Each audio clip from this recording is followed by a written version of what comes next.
एक भी मेरा केस सिरे ते नहीं, आईब्रोज आईलैशेस कुछ भी नहीं, मतलब फेस भी इतना भद्दा दिखता सी कि अपने आप मतलब तकलीफ।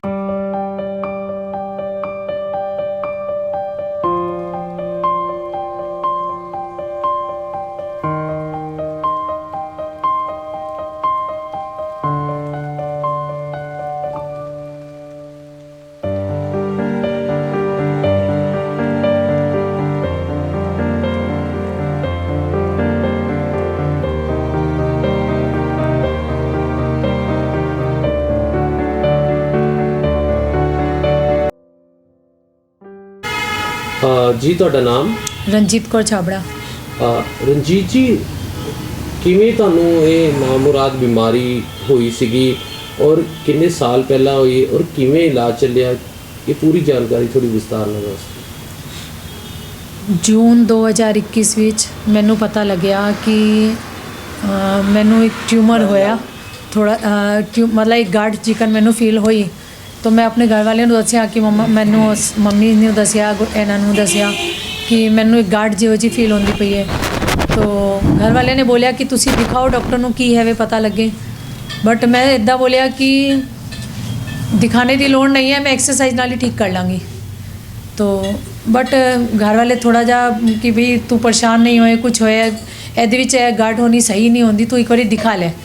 तो मैं डॉक्टर को ब्रेस्ट दे नीचे बाह दे नीचे तो मैं दिखान गई डॉक्टर नूं। तो डॉक्टर ने बोलिया तुसी सोनोग्राफी कराओ तो उहदे नाल पता लगेगा ये की है।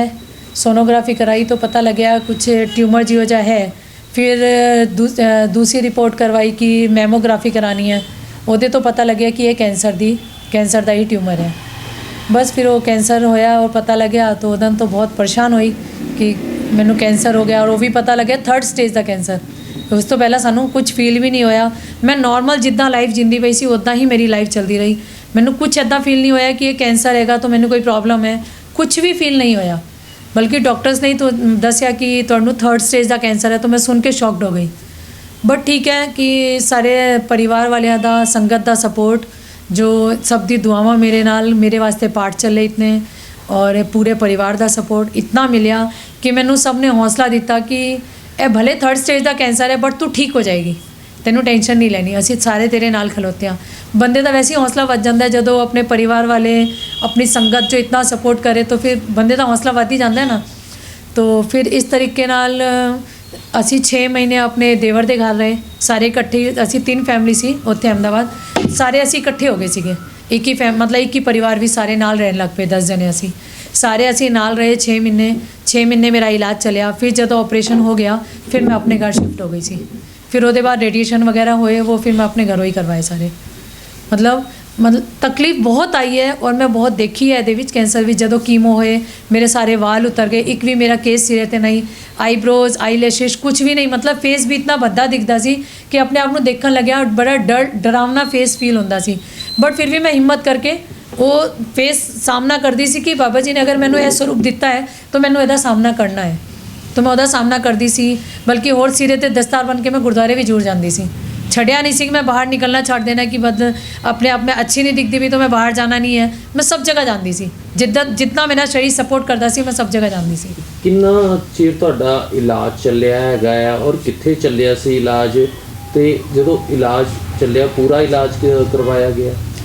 इलाज मेरा अहमदाबाद शैल्बी हॉस्पिटल भी डॉक्टर भावेश पारिक के अंडर चलिया और मेरे ख्याल नाल 8-9 महीने मेरा इलाज कंटिन्यू चलिया।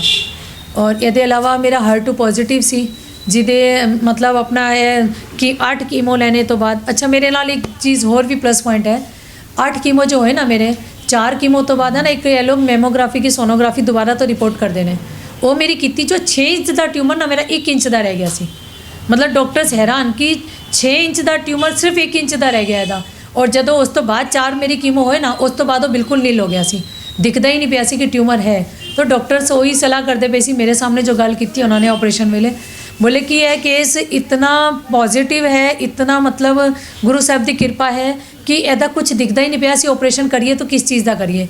लेकिन फिर डॉक्टर्स आपस में सलाह करते पे सी कि यदि जो शेडो पैंदी पई है ना ਉਹ ਜਿੱਥੇ ਕੈਂਸਰ ਦੇ ਸੈਲਸ ਹੁੰਦੇ ਨੇ ਉਹ ਜਗ੍ਹਾ ਨਾ ਬਲੈਕ ਹੋ ਜਾਂਦੀ ਹੈ। ਤਾਂ ਬੋਲੇ ਉਸ ਜਗ੍ਹਾ ਨੂੰ ਹੀ ਅਸੀਂ ਇਸ ਤਰੀਕੇ ਨਾਲ ਰਿਮੂਵ ਕਰਾਂਗੇ ਤਾਂ ਕਿ ਉਹ ਦੁਬਾਰਾ ਨਾ ਹੋ ਸਕੇ। ਮਤਲਬ ਆਪਰੇਸ਼ਨ ਕੀਤਾ ਗਿਆ ਦਵਾਈਆਂ ਦੇ ਬਾਅਦ? ਹਾਂਜੀ, ਦਵਾਈਆਂ ਤੋਂ ਬਾਅਦ ਆਪਰੇਸ਼ਨ ਵੀ ਹੋਇਆ, ਲੇਕਿन ਮੇਰੇ ਪਲੱਸ ਪੁਆਇੰਟ ਇਹ ਰਹੇ ਕਿ ਮੇਰਾ ਖਾਣਾ ਪੀਣਾ ਅੱਛਾ ਰਿਹਾ। ਲੋਕਾਂ ਦੇ weight ਬਿਲਕੁਲ ਲੂਜ਼ ਹੋ ਜਾਂਦਾ ਹੈ। मैं 10 kg weight गेन किया सी, मतलब मैं इतना अच्छे से खादा पीता सब, और मेरी इतनी केयर की गई घर वाले ने भी की और फैमिली मैंबर्स ने भी, और संगत ने जिदा पाठ करके मेरे वास्ते जल लेके आए कि जल मैं तुहाडे वास्ते लेके आया तो तुसी इहनू पीओ ठीक हो जाओगे। एक और गल है जिहड़ी तुसी दसी कि तुसी श्री हरमिंदर साहब आए हो, जी जी टेकिया स्नान वगैरह किया क्योंकि तुहाडी आस्था भी सीगी जी बिल्कुल। उत्थे आके ही ये चीज़ जिहड़ी पूरी तरह खत्म हुई जी। जदों मेरा इलाज उत्थे चलदा पिया सी ना अहमदाबाद, तो उस वेले मैं आने वास्ते कैपेबल नहीं सी कि मैं आ सका इत्थे और मत्था टेक के जावां। तो मेरे हस्बैंड आए सी, आके अपने बंगला साहब गुरुद्वारे तो मेरे वास्ते जल लेके गए कि यह जल तू रोज़ अपने बॉडी ते लगाना भी है और पीना भी है, दोनों चीज़ें तैनी करनिया ने। और रियली विच जदों मैं वो जल पीता और लगाया उदन तो बाद मैनू काफ़ी अच्छा फील होंदा सी, बट मैं कैपेबल नहीं सी कि मैं दरबार साहब आके मत्था टेका। मन च बहुत सी कि मैं दरबार साहब आके मत्था टेक के जावां, मैनू मन च बहुत उत्साह सी इस चीज़ का। लेकिन जिद्दां ही मेरा शरीर थोड़ा जिहा कैपेबल होया, असी सब तो पहला अपनी रिजर्वेशन कराई और दरबार साहब आके मत्था टेकन असी पूरी फैमिली ने नाल आए सी। शुकराना करके गए कि बाबा जी ने सानू नई जिंदगी दी। मेरा HER2 पॉजिटिव जिदी से मेरी 17 साइकिल चलनी सी, 10 साइकिल मैं अहमदाबाद तो करा के आई सी, 11वीं साइकिल मैं इत्थे आके स्टार्ट करनी सी। इत्थे आने तो बाद मैं PGI विच 2-3 बार गई, लेकिन डॉक्टर्स ने यही बोलिया कि अजे तुसी कैपेबल नहीं हो, तुहाडी मतलब कैपेसिटी नहीं है कि तुसी अजे कुछ थेरेपी ले सको। मैं तुहानू टॉनिक वगैरह देना है, तुसी पियो, उहदे बाद जदों तुसी ठीक हो जाओगे तां तुसी आए जे, तुहाडे सैल्स मतलब ठीक अजे घट ने, सैल्स पूरे हो जाएंगे फिर आए जे तां असीं तुहाडी अगे थेरेपी करांगे। लेकिन फिर मेरा ना अंदरों मन नहीं किया, मेरा मन ने यह मनिया कि हुण तू यह 7 थेरेपी छड्ड दे, हुण तू दरबार साहब दे नेड़े आ गई है तो सब तो अच्छी थेरेपी होई है कि तू इशनान करके आ 7 वारी। तो फिर उस तो बाद मैं छड्ड दित्ती और उस तो बाद असीं इशनान स्टार्ट कर दिता। रहण वाले तुसीं अहमदाबाद दे जी, ते हुण तुसीं जलंधर जिहड़ा अपना कारोबार कर रहे हो जी, ते मतलब कि पंजाब आके तुहानू इस तरह लगा कि नहीं हुण छड्ड के जाना, पंजाब 'च ही बसना? बिल्कुल, क्योंकि दरबार साहब के नेड़े अगर बाबा जी ने बुलाया है अपने नेड़े तो कुछ सोच के ही उन्होंने बुलाया होएगा। मैं तो इदा लगता है, मैनू इतनी फीलिंग आती है कि बाबा जी ने अगर मेरा सपोर्ट किया तां ही मैं इस पासे आ पाई ना, और हुण इत्थे इतना नेड़े हो तो वापस जाने की इच्छा तो नहीं है, फिर बाकी गुरु साहब जो कराएंगे। अहमदाबाद तुसीं किन्ने साल रहे हो और इत्थे तुहानू कितना टाइम हो गया आके रहिंदे हो और कारोबार करदे हो? इत्थे आए सी असीं जुलाई विच, और उस तो बाद असीं 2-3 महीने जॉब की, फिर हुण असीं अपना नवंबर विच कारोबार स्टार्ट किया, और अहमदाबाद में 21 साल रह के आई हाँ। 21 साल मेरे विआह नूं हो चुके सी। ते की मैसेज देना चाहोगे होर जिहड़े कैंसर पीड़ित पेशेंट ने, कई जिहड़े इस नामुराद बीमारी तो घबरा जाते हैं, कई इलाज कराने तो भी डरते हैं, की कहना चाहोगे, की मैसेज है? देखो मैं तो यही आखना चाहूँगी, मौत तो एक दिन निश्चित है ही है, तो उहदे तो डरना तो नहीं है, बल्कि अपने आप नूं तुसीं गुरु साहब दे अगे सरेंडर कर दो। वो जिद्दां चाहेंगे उदां ही तुहानूं रहना है, उन्हां दे बिना तो एक पत्ता भी नहीं हिल सकता। तो इस करके विश्वास अपना गुरु साहब के उत्ते रखो, भले कोई किसी भी धर्म का हो, किसी जाति का हो, कोई फर्क नहीं पैंदा, जोत सारी एक ही है।